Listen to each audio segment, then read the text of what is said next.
Sadly, the campus today, in many ways, is what James McGill would have wanted it to look like in terms of the whiteness of the campus. Professor Charmaine Nelson says it's time her university stops glossing over the story of James McGill.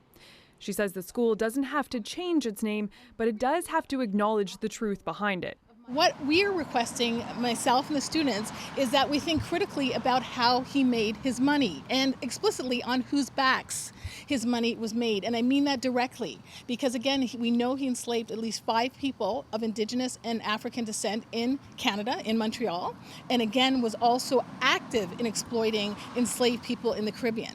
Nelson and her students are calling for action, including offering more scholarships for Black and Indigenous students and an office for students of African descent. Student Jane O'Brien Davis says it would make her feel more included on campus. Feelings of maybe not unwelcoming, but just not part of a community, underrepresented, as though your experiences aren't the McGill experience. Some have petitioned for this statue of James McGill to be torn down.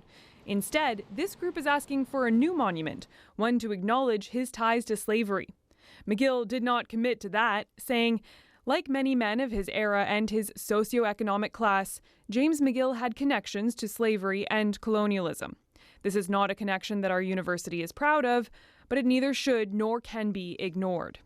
The university says it's recruiting 2 postdoctoral fellows to research and help inform how it will address that history and the harm that it caused. Nelson says that process is too slow. As the school is about to mark its 200th anniversary, now is the time for change. Jayla Bernstein, CBC News, Montreal.